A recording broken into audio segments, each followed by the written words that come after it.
It's the midweek edition of the program. Welcome to Lunchtime Politics. We track politics and what's going on in the polity.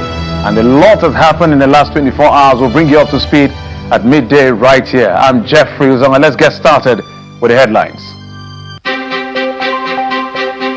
Nigerian police arrest controversial Director General of the Presidential Foreign Investment Promotion Council, Adeniyi Adeyemi, after he failed to appear for his scheduled court arraignment.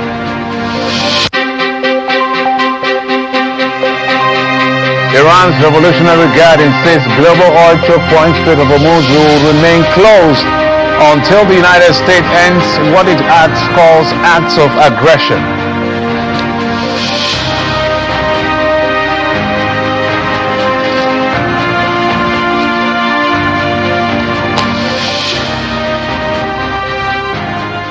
Before we come domestic and local, let's talk about what's playing out outside our shores in geopolitics that can and will and is actually affecting you. That is what's playing out at the Strait of Hormuz. The Revolutionary Guard of Iran said that strait will remain closed until the United States ends acts of aggression. That's the way he describes it, while warning that other regional oil export routes could also become target. IRGC said they carried out attacks on U.S. military facilities in Bahrain and Kuwait following American strikes on Iranian territory, according to the states by Iranian state television IRB. They did not elaborate on which routes could be affected. U.S. officials have previously rejected Iranian assertions that Tehran can control navigation through the strait and have insisted international shipping routes remain open.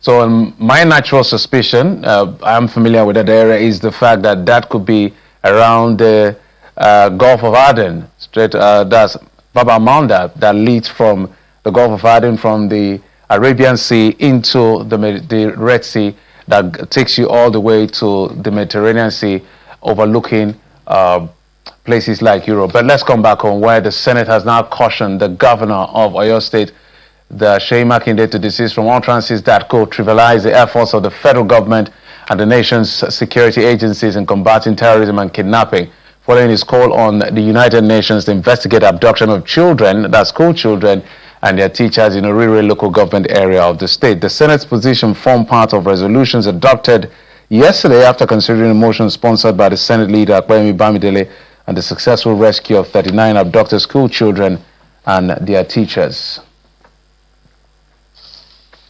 Expansion of organized criminal activities into the southwest geopolitical zone and constituted a direct attack on the right of every Nigerian child to education in a safe and secure environment. The successful rescue operation was achieved at considerable cost as gallant members of the Nigerian Armed Forces and the Nigerian Police Force displayed extraordinary courage, patriotism, and uncommon professionalism in confronting the terrorists. From the government of President Goodluck Jonathan, we have recorded about 1,700 pupils abducted.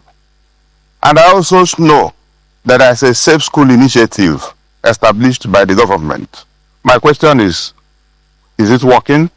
Everybody is bothered. As it is today, we feel that another community will soon witness this same occurrence. It's like, where next will it happen? The same intelligence that they have used or that they are using to rescue all these abducted children should also be used to forestall it.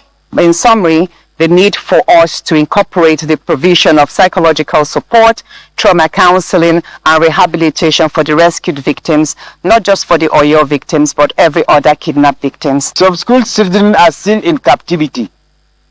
Therefore, I urge the military to show the same bravery in the rescue of these children in Askira Oba local government that are still in the captivity. The Edo State lawmaker took the prayers a step further. The governor of Oyo State calling on the United Nations to investigate the overall circumstances surrounding the kidnap and even the rescue. I thought that was the most unstatemanly. It was carrying partisan politics too far. and this Senate should condemn his unguided statement. Desist from trivializing what obviously is a national effort. As we speak, is something that transcends borders. It's something that the entire world is facing, and is doing his best to deal with the situation. Let's talk about the Director General of the FIC, Presidential Foreign Intervention Promotion Council, as is described, Mr. Adeniyi Adeyemi, that has now been arrested by the police. Confirming the arrest, Osun State Police Public Relations Officer, Mr. Abiodun Jalabi, told Channels Television that Mr. Adeyemi was arrested in his hideout in Osun State by officers from the Intelligence Response Team from the force headquarters in Abuja.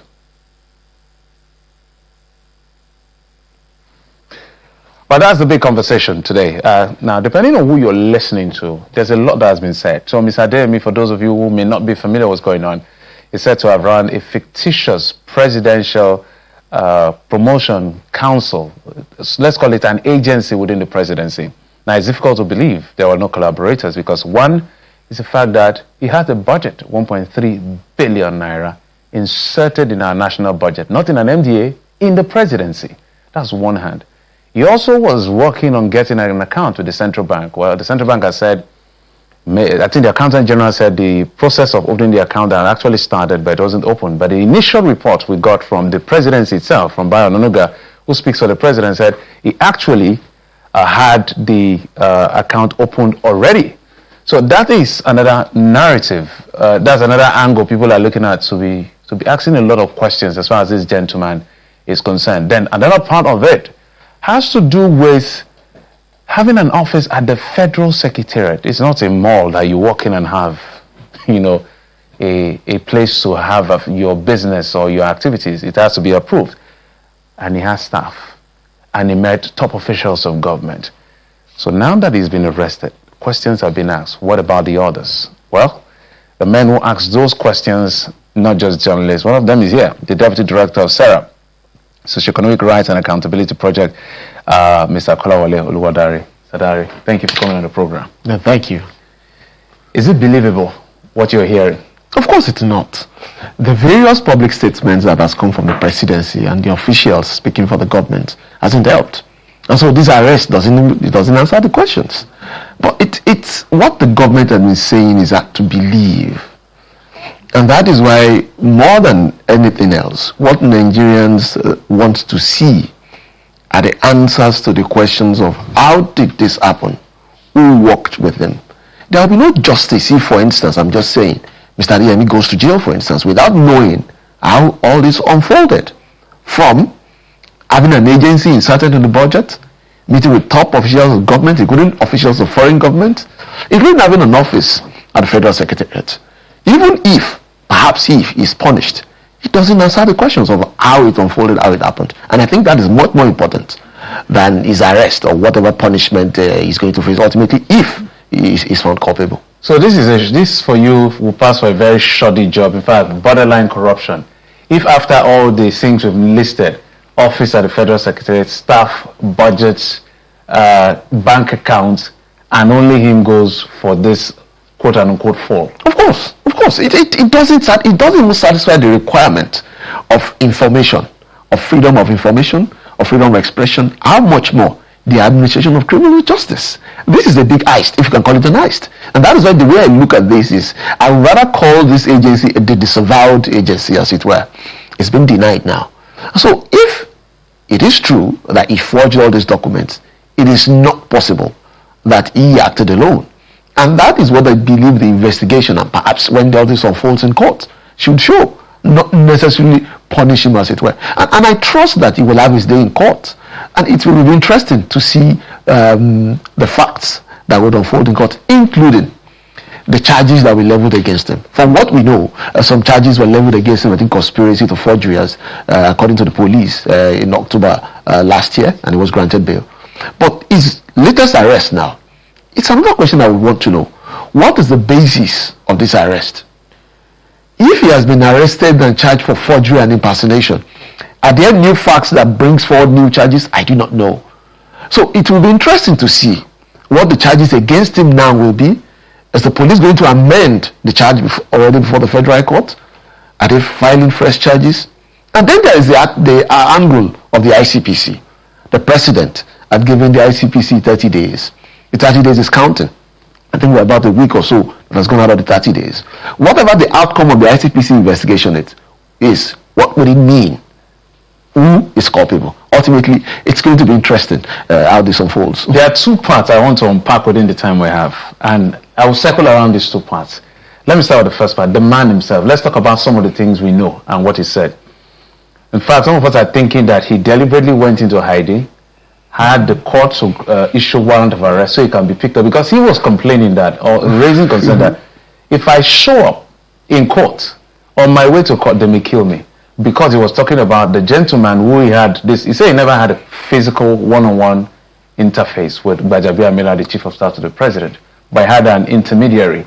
When this whole thing blew up and the whistle was blown, he said 5 days I think before the guy could be reached, he was killed under controversial, very hard to believe circumstance, and nobody is talking about that investigation. When you hear him say things like that, does he have a valid reason to be in hiding? Maybe, maybe not. And again, that speaks to the things that we should know as Nigerians. All this should be public information. And I'll be surprised if the police or the ICPC concludes in its investigation and these facts are not answered in the investigative report that will come out, both from the investigation the police did the first time last year, the one they picked them up now, and the one by the ICPC. All these should answer those questions. If someone comes forward, whether the person is charged or alleged to be a criminal or not, and says that there are individuals after his life, it doesn't lose the right to be protected just because he's been charged with a criminal offense, particularly when he's saying that those after his life are those involved in this same offense that he's been charged with. So it's hard to believe. It's not hard to believe that his life might be in danger. What is hard to believe is that he acted alone, if at all he's culpable. Do you think the president is really interested in getting to the bottom of this with Femi Gbajabiamila still in office, given the fact that whether the man is guilty or not, the court and the investigation will show? He specifically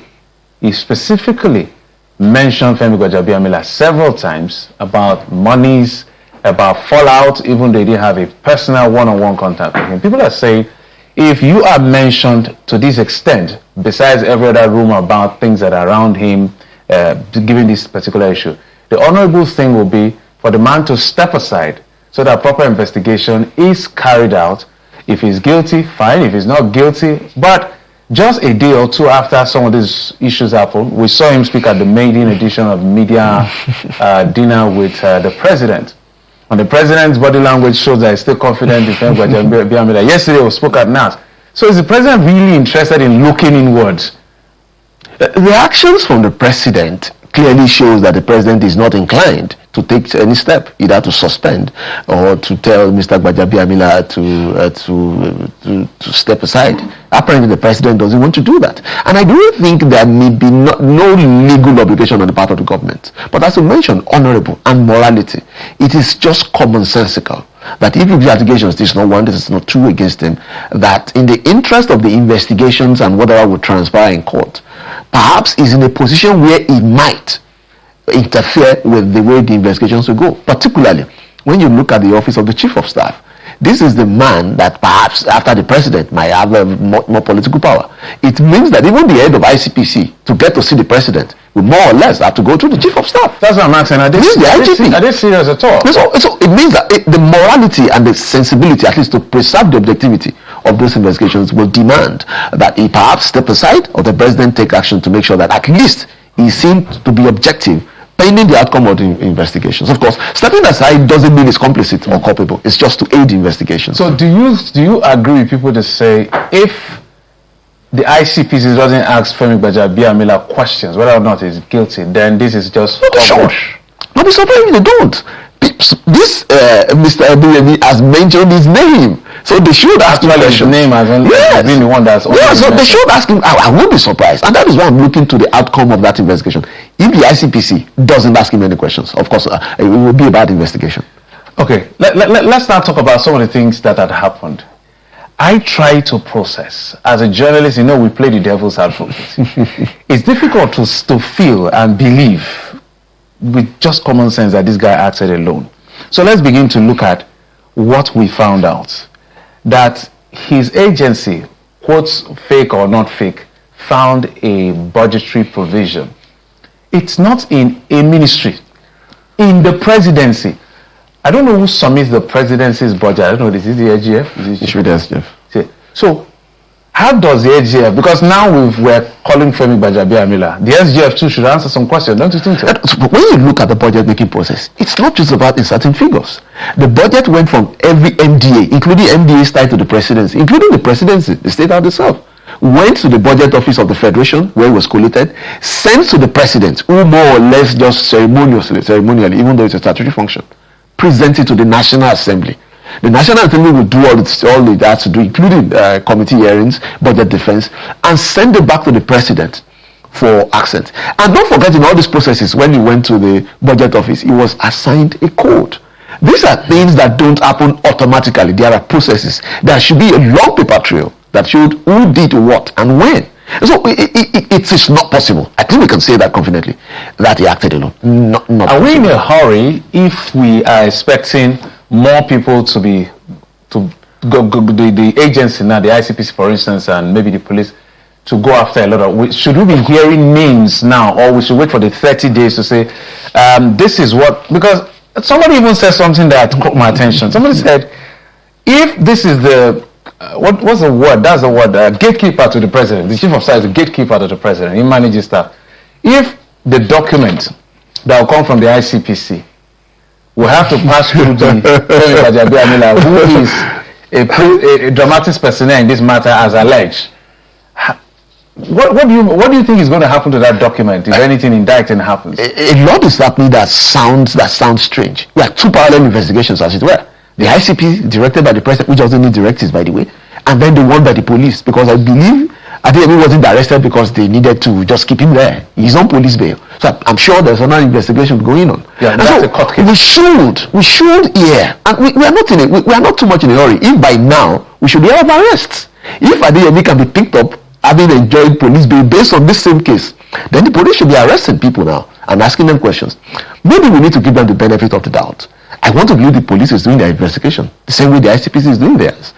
At the outcome of those investigations is what will show whether those investigations were sincere or even objective at all. At the least, if they are not inviting or arresting people, if they are not arresting people now, they should be inviting people and talking to a lot of people, including the chief of staff. And it is when we see the outcome of that report, we will know who they spoke to, what the person said, and then eventually who is culpable. We cannot exonerate the National Assembly for this embarrassment. Not at all. Because we have a committee, I think, on treaty that I think this particular, this agency is in the presidency, so it reports to the presidency, but budgetary, the purse has to go through the National Assembly for approval as an appropriation bill, because before it becomes an act. So there are committees, I'm sure, in the National Assembly, both chambers, that handle treaty. What were they looking at when they saw what's that name is very long for me. Presidential Foreign Intervention Promotion Council. And so, what questions were they asking? It goes beyond that. The budget process, there are specific committees set up. The Appropriation and Public Finance Committee set up solely to listen to MDAs defend their budget during the budget making process. And that is why SERAP has sent an FY, a Freedom of Information request to the National Assembly, asking these specific details. Who are the members of those committees? Okay, that's what SERAP has done. We've sent the FY to the National Assembly. What are the minutes and records of that? What happened during the budget defense for this particular agency? What went on? Then importantly, the third question: when was that budget line inserted? Did it come from the budget office of the Federation? Was it inserted at the presidency before it was presented to the National Assembly?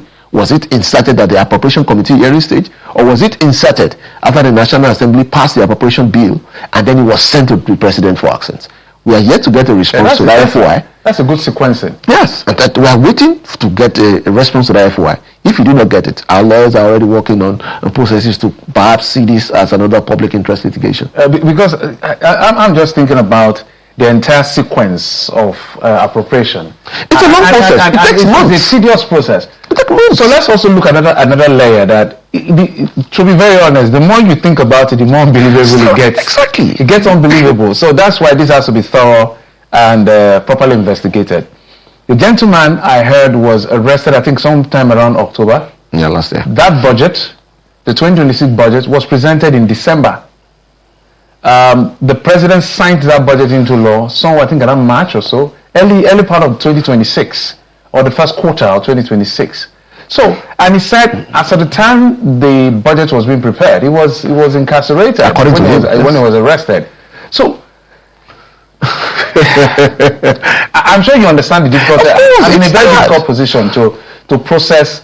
Because do you think that if we didn't have a budget in session, this would have been easy for the government or the collaborators with this guy within the government to escape them? Perhaps, and that is why this is not about Mr. Gbajabiamila. Of course, people refer to it as Gbajagate. It's not.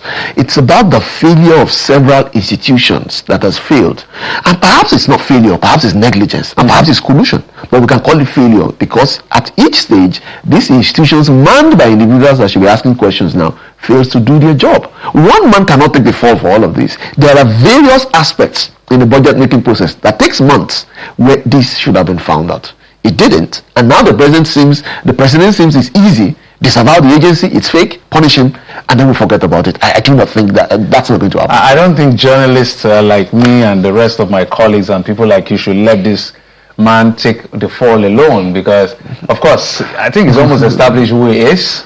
But the court will decide his final fate. But whoever is collaborating with him has to answer questions, because it's only. I just imagine I call my friends in Europe and America and explain. The more I explain, the more they'll be thinking I'm joking. I don't know what I'm saying. Now let's talk about something else. Let's talk about the state police. I know that it's been in the works and conversations are on as to how it will help. But let's begin with what had just happened in Oyo State. We're grateful that the Orire children were released and their teachers. We thank the servicemen, some who had to lay down their lives for this to happen. We thank them for their service and we commiserate with the family. However, the governor seemed to be absolutely suspicious. He's not happy. He's happy on one hand that this has been successful, but he said he has not told us what his suspicions are. He's now calling on the international community to say, I don't trust our country investigative process, quote and unquote, or my level of confidence is not complete. I'm not denying that they can do their job, but I need an extra eye. What do you think he's saying? So the thing is, what is he calling for to be investigated? Is it the kidnap or the rescue? I want to believe that the Nigerian government, in taking out the rescue, did a lot of investigations about who and why. And I think that's already in the public domain. So is he asking to investigate those who kidnapped those children, their motive, or the rescue itself? He has said that a day after he declared his presidency, boom. He has a right to his opinions. But those are matters of politics. And I'm not discounting that perhaps there's a truth to his allegation. But what remains, what we can see is that there were failure of security services. The kidnap happened. They spent almost 50 days or more in captivity. And now they're out. And we are yet to get the full details of what transpired. The statement I've seen that has come from the presidency doesn't really present much in terms of what happened. And I'm referring to the rescue. Of course, the president said no ransom was paid, they were released. But even the information available in the public domain about how that transpired isn't that clear. And what I've had, and I've seen that on various news media, was that the DSS and other security agencies went after the families of those who were it's in public domain. who were involved in this, and they arrested them. That itself is unlawful. Because unless you can prove culpability or complicity or collusion, conspiracy within their family members and themselves, they are not liable. And then, from what they also put out in the public, was that they exerted some sort of pressure on those individuals. That itself is unlawful and it's wrong. And so, two wrongs, as he said. Isn't that the dilemma? Right? You hold people against their will.